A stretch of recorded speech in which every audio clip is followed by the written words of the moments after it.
Então esse evangelizador estará correndo sério risco. A gente não pode o quê? Dar oportunidade ao diabo. Nós temos que ser sábios, né?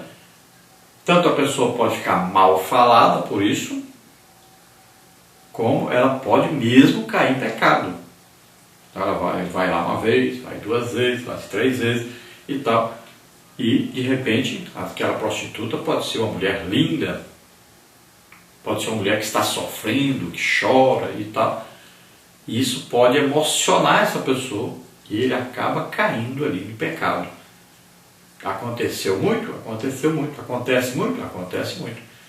Então, ao fazer esse trabalho, este homem sempre deve ir acompanhado de uma mulher. E também pode ser feito só por mulheres que vão visitar aquela mulher. Também sempre deve ser feita uma oração pela saúde dessa mulher, porque existem as DSTs, são doenças sexualmente transmissíveis. Então essa mulher pode estar com várias doenças, tá? Então é preciso sempre orar para que ela seja curada dessas doenças, né? Deve-se ungir com óleo essa pessoa em nome do Senhor para que ela seja curada. Então se prega o Evangelho também, se faz a oração por cura. É muito importante isso. As curas, os milagres são importantíssimos na evangelização. Sinais, prodígios e maravilhas abrem as portas da evangelização de uma maneira incrível. Então é preciso que a igreja acorde para isso. São aí equipamentos dados por Deus à igreja para evangelizar e ganhar muitas almas para Deus. Nos tempos bíblicos, existia a prostituição também cultual. Existiam várias prostitutas que se prostituíam em nome de sua religião. Às vezes até para ter uma boa colheita, um fazendeiro ia lá no templo, tinha uma relação sexual com a prostituta porque ele acreditava, fazendo isso, as suas colheitas seriam abundantes. Se nós olharmos, por exemplo, no Espiritismo, nós vamos ver que lá existe, esse tipo de coisa. Existe lá prostitutas oficiais religiosas, que estão ali para terem relação sexual com homens. E elas têm relação sexual com vários homens. Então elas dizem que estão incorporando, um espírito ali que é um espírito de prostituição, na verdade.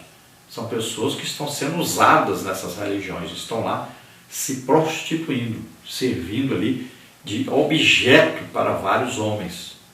E essas religiões tanto usam mulheres como homens.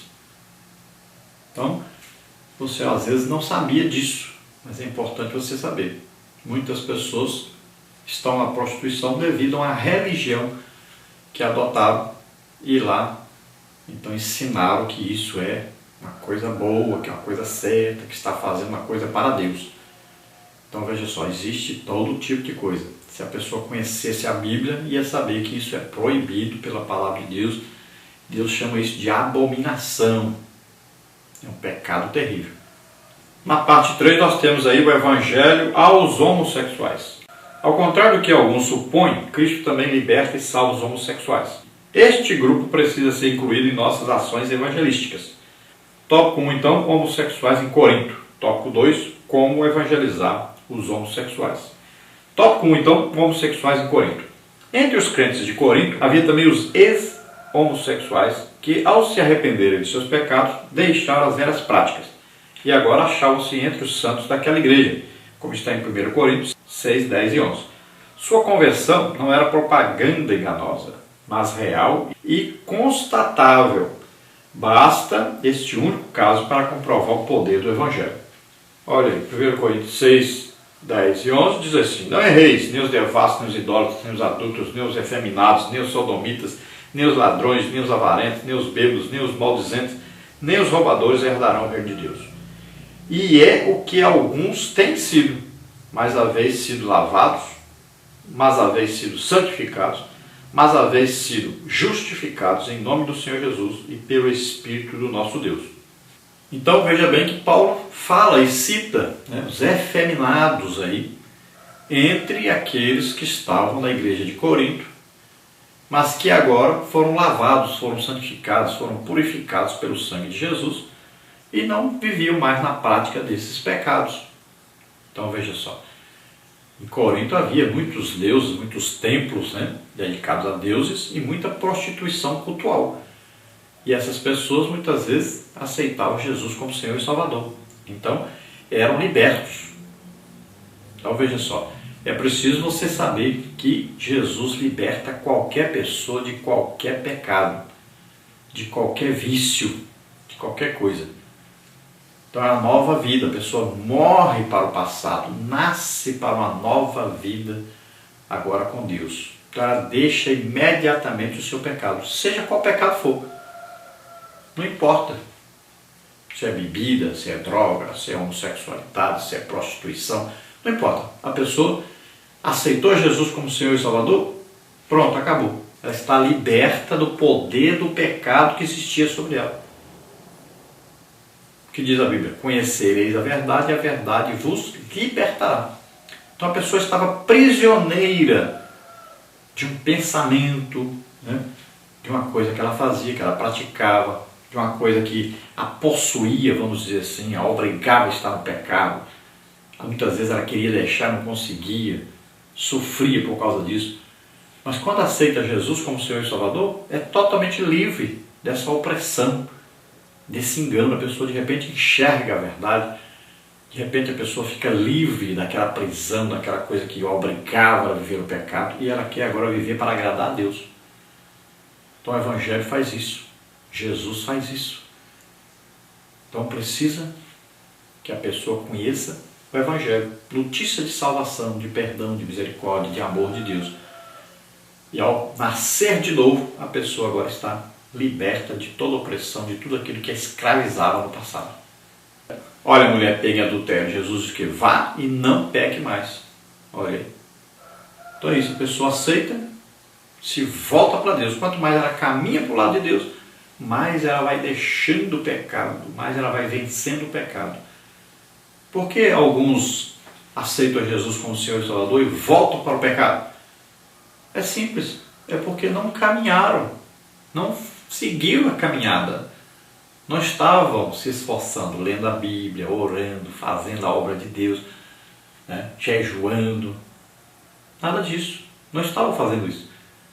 Estava achando só que aceitou Jesus, pronto, acabou, estou livre do pecado. E não é assim. Existem as tentações, existem os companheiros, os amigos, né, que tentam puxar de volta. O diabo vai o tempo todo tentando puxar de volta. Então a pessoa tem que estar crescendo na graça e no conhecimento de Deus. A pessoa tem que estar sempre caminhando para o lado de Deus. E vai vencendo o pecado assim. Agora, se não tiver a pessoa um desejo real de servir a Deus, se não se esforçar, então cai em pecado novamente. Mas, graças a Deus, muitos são os que têm conseguido vencer o pecado, deixaram realmente essa vida e agora têm as suas próprias famílias, estão fazendo a obra de Deus, estão ocupados na obra de Deus e ficaram realmente totalmente livres desse passado pecaminoso. Tópico 2. Como evangelizar os homossexuais. Os homossexuais, tanto homens quanto mulheres, devem ser abordados direta, mas respeitosa e amorosamente. Devemos vê-los como as demais pessoas carentes da graça de Deus. Se crerem no Evangelho e arrependerem-se de seus pecados, certamente serão salvos. Já convertido, o ex-homossexual será devidamente discipulado e integrado à igreja. E bem orientado, começará uma vida nova que em todas as coisas glorificará o nome de Deus. Então aqui os homossexuais, tanto homens como mulheres, devem ser evangelizados. Devemos olhar para essas pessoas como pessoas que precisam da graça de Deus, que precisam ouvir o Evangelho, precisam saber que Deus as ama e qualquer pecado que eles tiverem, Deus continua amando. Devemos olhar essas pessoas como pessoas que no futuro poderão ser uma bênção para a igreja, para o reino de Deus. Essas pessoas vão até ajudar depois na evangelização da igreja, né? Então nós podemos ver que muitos têm sido libertos e hoje fazem um ótimo trabalho para Deus. Então nós podemos olhar para as pessoas e excluí-las e achar que não tem jeito. Tem jeito sim. Agora é preciso esforço dessa pessoa para servir a Deus, para ser santo, viver uma vida em santificação. E essa vida de santificação é progressiva, nós vamos cada dia nos santificando mais. Quanto mais você se aproxima de Deus, mais santo vai ficando. E menos poder o pecado terá sobre nós. É assim que funciona. Se nós olharmos para a palavra de Deus, o que diz? Por exemplo, em Levítico vai dizer que com homem não te deitarás como se fosse mulher. É abominação diante de Deus. Se nós olharmos aqui para 1 Coríntios, diz que nenhum efeminado herdará o reino de Deus. Se nós olharmos para Romanos capítulo 1, nós vamos ver que lá diz o quê? Deus abandonou as pessoas para viver em paixão uns pelos outros, homem com homem, mulher com mulher.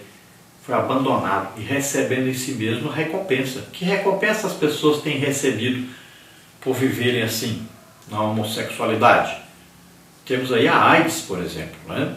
É uma recompensa que receberam por viverem desse jeito. É uma doença transmitida através do ato sexual. E nós vamos ver que essa doença vem de um ato sexual homossexual. O marido com a esposa jamais pegariam AIDS. Pode a vida inteira ter relação sexual, jamais teriam AIDS. Mas quando existe uma relação homossexual, então aí a AIDS é transmitida, é adquirida, né? Sempre assim. Uma relação sexual normal de um homem com a mulher, num casamento, jamais essas pessoas terão algum tipo de doenças sexualmente transmissíveis. Quando a relação sexual é normal. Mas, infelizmente, até entre os casais, e muitas vezes entre casais evangélicos, nós temos visto que existe aí um sexo anormal e pecaminoso, que é o sexo anal. E isso está acontecendo entre casais, até casais evangélicos. Muitas vezes entre namorados, que para a moça não engravidar, não deixar de ser virgem, estão fazendo aí o ato sexual, aí que é pecado, abominação diante de Deus. Então tomemos cuidado. Às vezes, dentro da igreja está acontecendo esse tipo de relação sexual ilícita, pecaminosa. Então existe um órgão sexual feminino, existe um órgão sexual masculino. Este é o sexo que Deus inventou. O pecado que leva o homem para outras práticas. Na parte 4 nós temos o Evangelho aos criminosos. Nossas prisões acham-se abarrotadas de homens e mulheres que precisam ouvir a verdade libertadora do Evangelho. João 8,32. Então, dentro dessa parte 4, o Evangelho aos criminosos, nós temos aí, tópico 1, a capelania de Paulo e Silas. Tópico 2, a capelania da igreja atual. Então, no tópico 1, nós temos a capelania de Paulo e Silas. Os primeiros capelães carcerários da igreja de Cristo foram Paulo e Silas, presos como criminosos comuns. Realizaram um trabalho, então, incomum na penitenciária de Filipos. Ali, através de seu testemunho e proclamação, ganharam o carcereiro e sua família para Jesus, além de evangelizar os outros presos, né? Atos 16, 19 a 34. É claro que nós temos aí exemplo, por exemplo, José na prisão, deu um testemunho de Deus, um testemunho maravilhoso, né? Então é exemplo de um trabalho feito na prisão. Temos até o exemplo de Jesus, que foi preso também, né? E não blasfemou, não xingou, não reclamou. Então ali estava dando um bom testemunho.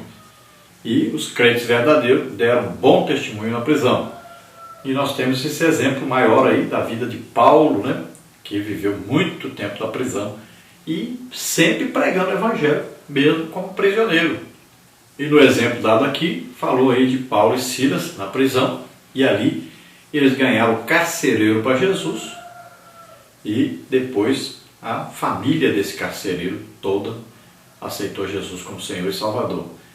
Então, quando se fala de capelania, né, hoje se tem aí um curso que você faz de capelania, onde você vai aprender a evangelizar os hospitais, né? Aí tem a capelania na polícia militar, na polícia civil, no exército, né, nos prontos-socorros aí dos hospitais. Então, capelania. Capelania é uma pessoa que fica ali responsável por fazer um trabalho religioso,